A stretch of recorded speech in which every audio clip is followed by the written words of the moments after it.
নমস্কার বন্ধুরা, আমি সুশোভন আর আপনারা দেখছেন আপনাদের প্রিয় চ্যানেল অদ্ভুত অথচ বাস্তব। ভারতের রান্নাঘরে কি এবার আগুন জ্বলবে? ভাববেন না যে আমি কোনো রূপক ব্যবহার করছি। আজ গোরক্ষপুর থেকে কলকাতা, মহারাষ্ট্র থেকে হরিয়ানা, ভারতের সাধারণ মানুষ হাহাকার করছে একটা এলপিজি সিলিন্ডারের জন্য। যেখানে ব্ল্যাক মার্কেটে একটা সিলিন্ডারের দাম 2000 টাকা ছাড়িয়ে গেছে, সেখানে দাঁড়িয়ে ইরান থেকে আসা একটা খবর কি ভারতের জন্য মরুভূমিতে এক ফোঁটা জলের মতো, নাকি এর পেছনে লুকিয়ে আছে কোনো বড় জিওপলিটিক্যাল গেম প্ল্যান? বন্ধুরা, যখন সারা বিশ্ব ভাবছে যে স্ট্রেট অফ হরমুজ অবরুদ্ধ হয়ে গেলে ভারতের এনার্জি সিকিউরিটি ধ্বংস হয়ে যাবে, ঠিক তখনই ইরান ভারতের জন্য তার দরজা খুলে দিল। কেন? কারণ ইরান বলছে ইন্ডিয়া ইজ আওয়ার ফ্রেন্ডস। কিন্তু এই বন্ধুত্বের আড়ালে কি আমেরিকার কোনো বড় হার লুকিয়ে আছে? আজ আমরা অপারেশনাল বাফার থেকে শুরু করে রাশিয়ার আর্কটিক রুট অফার পর্যন্ত সব কিছুর ব্যবচ্ছেদ করব।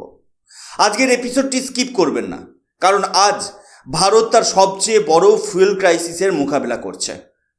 বন্ধুরা, খবরের ভেতরে যাওয়ার আগে আমাদের বুঝতে হবে মাঠের পরিস্থিতি বা গ্রাউন্ড রিয়েলিটি ঠিক কতটা উদ্বেগজনক। কয়েকদিন আগে করা আমার একটি ভিডিওতে প্রায় 16,000-এর বেশি কমেন্ট এসেছে। আপনারা ভারতের বিভিন্ন প্রান্ত থেকে যে অভিজ্ঞতার কথা জানিয়েছেন তা শুনে আমি সত্যিই স্তম্ভিত। এই হেডলাইনটা দেখুন। এখানে পরিষ্কার বলা হচ্ছে ভারতের মেট্রো শহরগুলোতে এলপিজি শর্টেজ এখন চরমে। কিন্তু এর চেয়েও ভয়ঙ্কর চিত্র উঠে এসেছে গোরখপুর বা পশ্চিমবঙ্গের মফস্বল থেকে, যেখানে একটা সিলিন্ডারের দাম 2000 টাকা ছাড়িয়ে গেছে এবং সেটা পাওয়া যাচ্ছে শুধুমাত্র ব্ল্যাক মার্কেটে। শুধু সাধারণ মানুষের বাড়িতে নয়, এই সংকটের আঁচ লেগেছে দেশের প্রথম সারির শিক্ষা প্রতিষ্ঠানগুলোতেও। ন্যাশনাল ইনস্টিটিউট অফ টেকনোলজির মতো ক্যাম্পাসে, যেখানে আধুনিক পরিকাঠামো থাকার কথা, সেখানে গ্যাসের অভাবে মেসের মেনু আর রুটি, পরোটা আর ধোসা বাদ দিতে হয়েছে। তারা বাধ্য হয়ে আদিম যুগের মতো ফায়ারউড বা শুকনো কাঠে রান্না করছে। উত্তর ভারতের হরিয়ানা থেকে দক্ষিণ ভারতের কর্ণাটক, পুরো দেশ আজ এক বিশাল এনার্জি ক্রাইসিসের মুখোমুখি। এখন প্রশ্ন হলো, হঠাৎ করে কেন এমন হলো? এর মূলে রয়েছে জিওপলিটিক্যাল টেনশন এবং আমেরিকা ইরান সংঘাত। বন্ধুরা, ভূরাজনীতির একটা সহজ নিয়ম আছে। মধ্যপ্রাচ্যে যখনই বারুদের গন্ধ পাওয়া যায়, তার সরাসরি প্রভাব পড়ে ভারতের মধ্যবিত্তের রান্নাঘরে। ভারত তার মোট এলপিজি কনজামশনের প্রায় 60% বিদেশ থেকে আমদানি বা ইম্পোর্ট করে। এই গ্যাসের সিংহভাগ আসে কাতার, সৌদি আরব এবং সংযুক্ত আরব আমিরশাহী থেকে। কিন্তু এখানে একটা ভৌগোলিক সমস্যা আছে। মানচিত্রের দিকে তাকালে দেখবেন এই দেশগুলো থেকে আসা জাহাজগুলোকে একটা সরু জলপথ পার হতে হয়, যার নাম স্ট্রেট অফ হরমুজ। একে বলা হয় পৃথিবীর অন্যতম গুরুত্বপূর্ণ গ্লোবাল চোক পয়েন্ট। আমেরিকার প্রেসিডেন্ট ডোনাল্ড ট্রাম্প যখন ইরানের ওপর কড়া নিষেধাজ্ঞা বা স্যাংশন চাপিয়েছিলেন, তখন থেকেই এই সংঘাতের সূত্রপাত। আমেরিকা চেয়েছিল ইরানকে অর্থনৈতিকভাবে পঙ্গু করে দিতে। পাল্টা জবাবে ইরান হুমকি দিয়েছিল যে তারা এই স্ট্রেট অফ হরমুজ বন্ধ করে দেবে। আজ সেই হুমকি বাস্তবে রূপ নিতে শুরু করেছে। আমেরিকা যখনই ইরানকে কোণঠাসা করার চেষ্টা করে, ইরান এই প্রণালীতে জাহাজ চলাচল নিয়ন্ত্রণ করতে শুরু করে।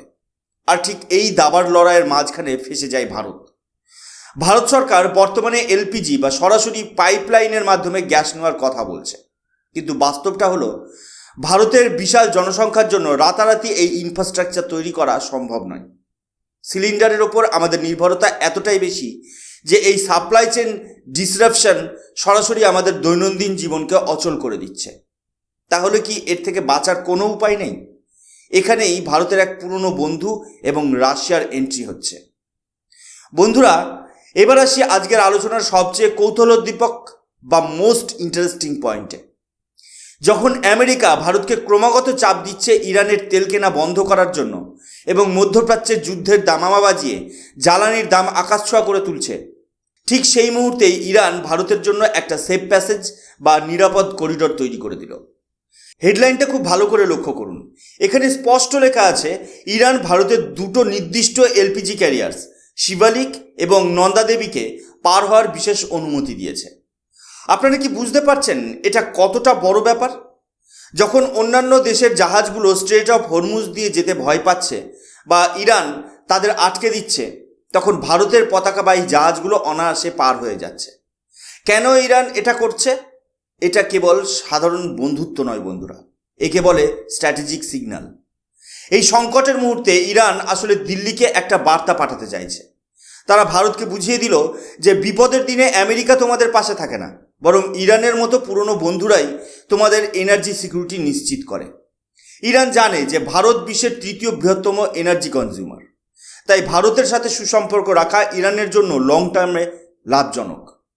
আমেরিকার দ্বিমুখী নীতি এবং ফরেন পলিসি ফেলিওর, অন্যদিকে আপনি যদি আমেরিকার অবস্থা দেখেন তবে দেখবেন তারা কার্যত এখন ডিপ্লোম্যাটিক ডিলেমাতে ভুগছে। কয়েক মাস আগেও যারা ভারতকে রাশিয়ার তেল কেনার জন্য ধমক দিচ্ছিল, সেই হোয়াইট হাউস এখন কার্যত রাশিয়ার কাছে নথি স্বীকার করছে। আজ সকালে আসা রিপোর্টগুলো বলছে আমেরিকান অ্যাডমিনিস্ট্রেশন এখন ভারতকে গোপনে অনুরোধ করছে, please buy Russian crude oil. ভাবছেন কেন? কারণ আমেরিকা খুব ভালো করেই জানে ভারত যদি বাজার থেকে রাশিয়ার সস্তা তেল কেনা পুরোপুরি বন্ধ করে দেয় তবে বিশ্ববাজারে তেলের অভাব দেখা দেবে এবং তেলের দাম প্রতি ব্যারেল $150 ছাড়িয়ে যাবে। আর সেটা হলে খোদ আমেরিকার অর্থনীতিই ধ্বংস হয়ে যাবে। এটাকে কি ফরেন পলিসির চরম ব্যর্থতা বলবেন না? তারা ইরানকে দমানোর চক্করে ভারতকে বিপদে ফেলতে চেয়েছিল, কিন্তু আদতে লাভ হলো রাশিয়ার। রাশিয়া এখন ইরান যুদ্ধের ফলে তেলের দাম বাড়ায় প্রতিদিন অতিরিক্ত $150 মিলিয়ন বেশি আয় করছে। এখানেই ভারতের কৃতিত্ব। ভারত তার স্ট্র্যাটেজিক অটোনমি বা কৌশলগত স্বায়ত্তশাসন বজায় রেখেছে। আমরা একদিকে রাশিয়ার থেকে সস্তায় তেল নিচ্ছি, আবার ইরানের সাথে বিশেষ খাতির বজায় রেখে আমাদের গ্যাসের জাহাজগুলোকে বের করে আনছি। আমেরিকা যখন ইরানকে ভেনেজুয়েলার মতো দুর্বল দেশ ভেবে ভুল করে যুদ্ধ শুরু করলো, তখন ভারত বুঝিয়ে দিল যে আজকের দিনে দিল্লির সমর্থন ছাড়া গ্লোবাল এনার্জি মার্কেট চালানো অসম্ভব। বন্ধুরা, এই ক্রাইসিসের মাঝে আপনাদের মনে একটা খুব যৌক্তিক প্রশ্ন আসতে পারে। আপনাদের অনেকেই কমেন্টে জিজ্ঞেস করেছেন, সুশোভনদা, আমাদের তো স্ট্র্যাটেজিক পেট্রোলিয়াম রিজার্ভ বা তেলের বিশাল ভূগর্ভস্থ ভাণ্ডার আছে, যাতে বিপদে দেশ চলতে পারে। তাহলে রান্নার গ্যাসের বা এলপিজির ক্ষেত্রে আমরা তেমন কোনো বিশাল রিজার্ভ কেন বানিয়ে রাখিনি? বন্ধুরা, উত্তরটা শুনতে খুব সাধারণ মনে হলেও এর পেছনে লুকিয়ে আছে বিজ্ঞানের জটিলতা এবং কোটি কোটি ডলারের খরচ। প্রথমে বুঝতে হবে, ক্রুড অয়েল বা কাঁচা তেল হলো একটি তরল পদার্থ। একে সাধারণ রুম টেম্পারেচারে কোনো বিশাল গর্ত বা আন্ডারগ্রাউন্ড কেবে অনায়াসেই জমিয়ে রাখা যায়। ভারতের বিশাখাপত্তনম, ম্যাঙ্গালোর বা পদুরে আমাদের বিশাল পাথুরে গুহা আছে, যেখানে আমরা লক্ষ লক্ষ টন তেল জমিয়ে রাখি। কিন্তু এলপিজি সম্পূর্ণ আলাদা। এটি মূলত প্রোপেন এবং বিউটেন গ্যাসের মিশ্রণ। একে তরল অবস্থায় ধরে রাখতে হলে হয় তাপমাত্রা অনেক কমিয়ে মাইনাসে নিয়ে যেতে হবে, অথবা অত্যন্ত শক্তিশালী প্রেসারাইজড স্টিল ট্যাঙ্ক ব্যবহার করতে হবে। এই ট্যাঙ্কগুলো তৈরি করা সাধারণ কোনো ব্যাপার নয়। এর জন্য যে মেটালার্জি বা সেফটি মেকানিজম লাগে তার পেছনে বিলিয়ন বিলিয়ন ডলার খরচ হয়। শুধু তাই নয়, লিকুইড তেলের তুলনায় গ্যাস স্টোরেজ করা কয়েক গুণ বেশি ঝুঁকিপূর্ণ। সামান্য কোনো যান্ত্রিক ত্রুটি বা প্রেসারের তারতম্য হলে একটি ট্যাঙ্ক হিরোশিমার বোমার মতো ধ্বংসাত্মক বিস্ফোরণ ঘটাতে পারে। আমেরিকা, চীন বা জাপানের মতো দেশগুলো কয়েক দশকের চেষ্টায় বিশাল এলপিজি টার্মিনাল বা স্টোরেজ ইনফ্রাস্ট্রাকচার গড়ে তুলেছে, কারণ তাদের কাছে অগাধ ক্যাশ সারপ্লাস আছে। কিন্তু ভারতে পরিস্থিতি আলাদা। আমাদের সরকারকে প্রতি বছর কয়েক হাজার কোটি টাকা শুধু জ্বালানিতে সাবসিডি দিয়ে খরচ করতে হয়। তার উপর আমাদের দেশের রাজনীতিতে বর্তমানে একটা ফ্রি কালচার বা রেউড়ি সংস্কৃতির রমরমা চলছে। ভোটের রাজনীতির স্বার্থে বা শর্ট টার্ম জনপ্রিয়তার জন্য আমরা হাজার হাজার কোটি টাকা খরচ করি, কিন্তু দেশের লং টার্ম এনার্জি সিকিউরিটির জন্য যে ধরনের বিশাল ইনফ্রাস্ট্রাকচার বা গ্যাস গ্রিড বানানো দরকার, সেখানে বিনিয়োগ অনেক কম হয়েছে। ফলে আমাদের কাছে আজ যা আছে তাকে টেকনিক্যাল ভাষায় বলা হয় অপারেশনাল বাফার। এটা কোনো পার্মানেন্ট স্টোরেজ নয়, এটা রিফাইনারিগুলোতে থাকা সাময়িক মজুদ, যা দিয়ে বড়জোর 2 থেকে 3 সপ্তাহ দেশ চালানো যেতে পারে, যেখানে চীন বা জাপান 3 থেকে 4 মাসের বাফার স্টক করে বসে আছে। চীন জানতো যে ভবিষ্যতে মধ্যপ্রাচ্যে আগুন জ্বলতে পারে, তাই তারা কয়েক বছর আগেই প্রাইভেট কোম্পানিদের সঙ্গে নিয়ে বিশাল সব প্রেসারাইজড ট্যাঙ্ক বানিয়ে ফেলেছে। আজ ভারত যখন 2টো জাহাজের পারমিশনের জন্য ইরানের দিকে তাকিয়ে আছে, চীন তখন নিজের মজুদ ভাণ্ডার থেকে নিশ্চিন্তে গ্যাস সাপ্লাই দিচ্ছে। বন্ধুরা, এই পরিকাঠামো তৈরি করতে গেলে শুধু টাকা নয়, কয়েক বছরের কঠোর পরিশ্রমও দরকার। কিন্তু দুর্ভাগ্যবশত আমরা তখন ব্যস্ত ছিলাম অন্য মেরুকরণে। তবে এখন যে পরিস্থিতি তৈরি হয়েছে তাতে ভারতের জন্য একটা মিরাকেল বা অলৌকিক খবরের দরকার ছিল, আর সেই খবরটাই আসছে রাশিয়ার কাছ থেকে। এবার আসছি ভারতের সবচেয়ে বড় ব্রেকিং নিউজে। যখন মধ্যপ্রাচ্য উত্তপ্ত, তখন রাশিয়ার ভ্লাদিমির পুতিন ভারতের জন্য এক অভাবনীয় অফার নিয়ে এসেছেন। বন্ধুরা, এই হেডলাইনটি দেখুন, এই হেডলাইনটি ভালো করে পড়ুন। রাশিয়া ভারতের রাষ্ট্রায়ত্ত সংস্থা গেইল ইন্ডিয়া লিমিটেডের সাথে তাদের পুরনো 2.5 মিলিয়ন টনের চুক্তিটি আবার শুরু করতে চাইছে। শুধু তাই নয়, রাশিয়া একটা বিশাল গেম প্ল্যান দিয়েছে। তারা বলছে, তোমাদের আর স্ট্রেট অফ হরমুজ বা কোনো চোখ পয়েন্ট দিয়ে আসতে হবে না, আমরা তোমাদের গ্যাস পাঠাবো নর্দার্ন সি রুট দিয়ে। What is northern sea route? আপনারা স্ক্রিনে ম্যাপটা দেখুন। এটি আর্কটিক মহাসাগর হয়ে আসা একটি পথ। এতে ভারতের দুটি সুবিধা হবে। কোনো যুদ্ধবিধ্বস্ত এলাকার উপর দিয়ে জাহাজ আসবে না, আমেরিকার দামি গ্যাস সেলের ওপর আমাদের নির্ভরতা কমে যাবে।